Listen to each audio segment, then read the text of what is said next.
नमस्कार. Beautiful recipes मराठीमध्ये आपल्या सर्वांचे खूप खूप मनापासून स्वागत आहे. आज आपण चहाची गाळणी वापरून अगदी रसरशीत व स्वादिष्ट असा गाजराचा हलवा कसा बनवायचा हे पाहणार आहोत.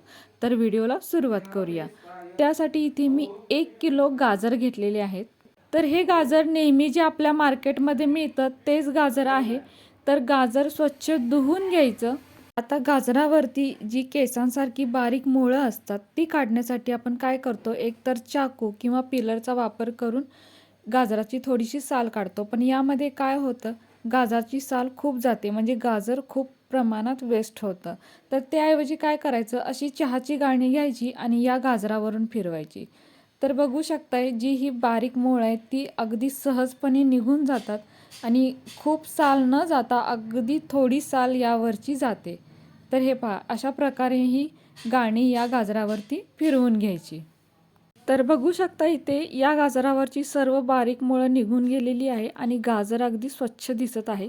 शिवाय खूप प्रमाणात गाजर वेस्टसुद्धा गेलेले नाही आहे. आता अशा प्रकारे ही सर्व गाजरे आपण या गाळणीने साफ करून घेऊयात. त्यानंतर हे गाजर आपण खिसणीने खिसून घेऊयात. तर इथे आता हे गाजर आपण किसून घेत आहे. जर आपल्याला वेळ वाचवायचा असेल तर एकाच वेळेला 2-2 गाजरंसुद्धा आपण अशी किसून घेऊ शकतो. आणि बघू शकताय पूर्ण 1 किलो गाजरांचा हा खीस इतका झालेला आहे. आता आपण याचा हलवा बनवायला घेऊयात. तर इकडे मी एका ताटामध्ये काही ड्रायफ्रुट्स घेतलेले आहेत. तर काजू, बदाम आणि थोडेसे मनुके घेतलेले आहेत. इथे आपल्याला जे ड्रायफ्रुट्स हवेत ते घालू शकतो, नाहीतर स्किपही करू शकतो. आता पुढच्या सर्व मोजमापांसाठी हा किस आपण वाटीने मोजून घेऊयात. तर बघू शकता हा गाजराचा किस इथे जवळजवळ 8 वाटी गाजराचा किस झालेला आहे. तर हे पहा, अशा पद्धतीने हा मोजून घेतलेला आहे. आता या प्रमाणात आपल्याला सर्व साहित्य घालायचं आहे. आता सर्वप्रथम हा गाजराचा किस आपण या कढईमध्ये थोडासा परतवून घेऊया. कारण कसं असतं, यामध्ये पाणी खूप असतं, तर ते पाणी थोडंसं आटवावं लागेल. तर मी तुम्हाला दाखवते. तर हे पहा, साईडनं ह्याचं किती पाणी आलेलं आहे. तर हे पाणी आपल्याला आधी आटवून घ्यायचं आहे आणि त्यानंतरच बाकीचं साहित्य यामध्ये घालायचं आहे. तर हा हलवा असा सतत परतवत राहायचा आहे आणि जवळजवळ 10 ते 15 मिनटानंतर तुम्ही बघू शकता यामधलं पाणी पूर्णपणे आटलेलं आहे. आता यामध्ये काय करायचं, थोडंसं तूप घालायचं. तर जवळजवळ इथे मी पाव वाटी तूप घेतलेलं आहे. आता हा गाजराचा हलवा या तुपामध्ये चांगला असा परतवून घ्यायचा. तर साधारण 2 ते 3 मिनटं मी याला इथे चांगलं परतवून घेतलेलं आहे. त्यानंतर आपल्याला यामध्ये साईसहित अर्धी वाटी दूध घालायचं. त्याचप्रमाणे 3 ते 4 मोठे चमचे मिल्क पावडर घालायची. जर साई जास्त असेल तर मिल्क पावडर घातली नाही तरीही चालेल, पण मिल्क पावडरने हा हलवा अगदी स्वादिष्ट तयार होतो. त्यामुळे मिल्क पावडर घातलेली आहे. आता साखर घालूयात. तर साखरेचं प्रमाण हे जवळजवळ गाजराचा खिसाचा पाव वाटी आहे. म्हणजे 1 किलो गाजराचा खीस होता, जवळजवळ 8 वाटी गाजराचा खीस होता, तर त्यासाठी फक्त 2 वाटी इथे साखर वापरलेली आहे.